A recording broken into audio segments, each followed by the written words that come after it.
आप सभी का स्वागत है हमारे चैनल स्टडी 24 विद विवेक पर।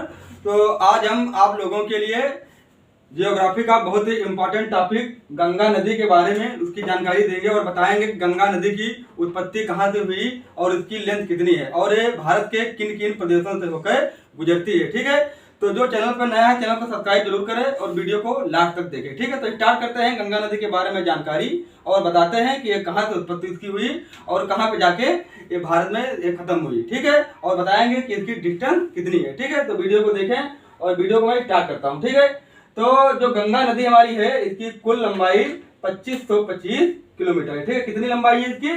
2525 किलोमीटर की लंबाई है। ठीक है, तो गंगा नदी की देखते हैं उसकी उत्पत्ति कहाँ से हुई। तो ये गंगा नदी जो हमारी है सर्वप्रथम जो सतोपंत ग्लेशियर है एंड मिलास ग्लेशियर है, तो सतोपंत ग्लेशियर से एक विष्णु गंगा निकलती है और आकर के एक पॉइंट पे मिलती है धौला गंगा से। जो धौला गंगा है ये मिलास ग्लेशियर से निकलती है। ठीक है, तो मिलास ग्लेशियर से धौला गंगा और सतोपंत ग्लेशियर से विष्णु गंगा एक पॉइंट पे आके मिलती हैं।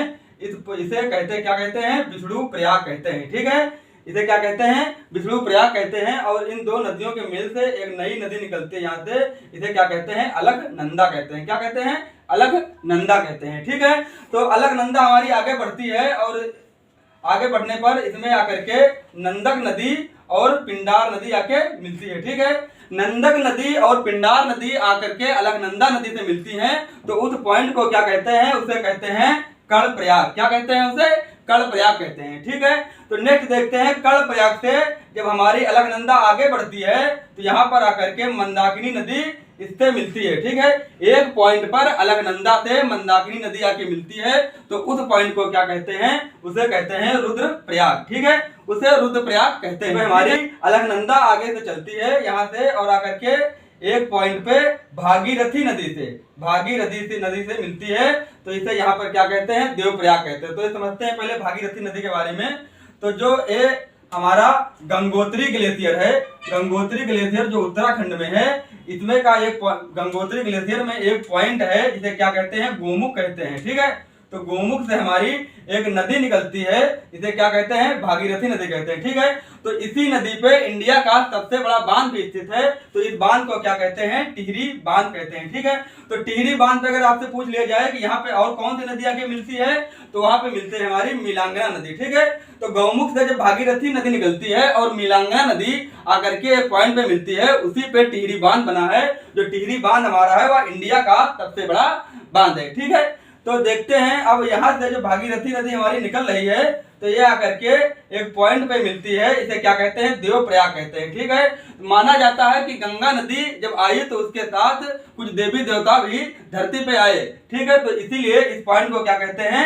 देवप्रयाग कहते हैं। ठीक है, तो यहाँ देवप्रयाग पे जब आकर के तुम्हारी भागीरथी एंड अलकनंदा मिल गई तो यहीं पर इसका नाम क्या पड़ गया? गंगा नाम पड़ गया। ठीक है, ठीक है, आप लोगों को यहाँ तक कॉन्सेप्ट समझ में आया होगा। और आगे हम बताते हैं कि गंगा नदी का नाम गंगा कहाँ पड़ा। तो आप लोग को पता होगा कि देवप्रयाग पे गंगा का नाम अलकनंदा का नाम गंगा नदी पड़ गया। ठीक है, तो यहाँ से नदी आगे बढ़ती है ऋषिकेश एंड हरिद्वार से होते हुए बिजनौर में उत्तर प्रदेश में प्रवेश करती है। ठीक है, यहाँ से हमारा उत्तराखंड था, बिजनौर जिले से होते हुए ये उत्तर प्रदेश में प्रवेश करती है। ठीक है, उत्तर प्रदेश में प्रवेश करने के बाद बिजनौर से आगे कन्नौज नामक जिले में राम गंगा नामक नदी एक आकर के इसी पॉइंट पे कन्नौज में मिलती है। ठीक है, फिर ये आगे बढ़ के कानपुर से होते हुए कहाँ जाती है? प्रयागराज। तो प्रयागराज जो कि पहले इलाहाबाद था, इसका ही नाम प्रयागराज है। तो यहाँ पर आकर के सरस्वती एंड यमुना नदी मिलती है। ठीक है, तो यदि आपसे पूछ लिया जाए कि सबसे लंबी नदी गंगा नदी में कौन मिलती है, तो हमारी वो यमुना नदी होगी जो सबसे लंबी नदी है आकर के गंगा नदी में मिलती है। ठीक है, तो यहाँ से प्रयागराज से तीनों नदियां मिल जाती है और बनारस में आकर के गोमती नदी भी इसी गंगा नदी से आकर मिल जाती है। ठीक है, तो यहाँ पे बनारस से आगे जैसे ही हमारी नदी बक्सर में प्रवेश करती है तो यहाँ से हमारा उत्तर प्रदेश का भी खत्म हो गया और आगे बिहार में ये नदी प्रवेश कर गई। ठीक है, तो बिहार बक्सर से आगे पटना में आकर के गंडक नदी, सोन नदी एंड पुनपुन नदी आकर के बिहार के पटना में इसी गंगा नदी से आकर के मिल जाती है। ठीक है, तो इसके आगे हमारे कटिहार में देखते हैं कि ये गंगा नदी जब कटिहार पहुंचती है तो यहाँ पर आकर के एक कोसी नामक नदी इसी गंगा नदी में मिल जाती है। ठीक है, तो आप लोगों के एग्जाम में क्वेश्चन और भी पूछा जा सकता है कि बिहार का शोक किस नदी को कहते हैं, तो कोसी नदी को कहते हैं, क्योंकि जो इस कोसी नदी है इसका डायरेक्शन बदलता रहता है। ये नदी अपना डायरेक्शन बदलती रहती है, इसलिए इसे बिहार का शोक भी कहा जाता है। ठीक है, अब यह नदी आगे झारखंड से होते हुए फर्रुखाबाद पश्चिम बंगाल में प्रवेश करती है। ठीक है, तो देखते हैं कि जो हमारी नदी है यहाँ पे गंगा नदी, यहाँ से दो धाराओं में बढ़ जाती है। एक धारा कोलकाता से चली जाती है, इसे ही हम क्या कहते हैं, हुगली नदी कहते हैं। ये बहुत ज्यादा एग्जाम में पूछी जाने नदी है कि हुगली नदी कहाँ पे है, तो कहाँ पे है, कोलकाता में है। ठीक है, और दूसरी धारा चली जाती है हमारी बांग्लादेश, तो बांग्लादेश में ही इस नदी को क्या कहते हैं, पद्मा नदी कहते हैं। ठीक है, तो इसी पद्मा नदी में आकर के क्या मिलती है, हमारी ब्रह्मपुत्र नदी आके मिलती है और सुंदरवन का डेल्टा बनाती है।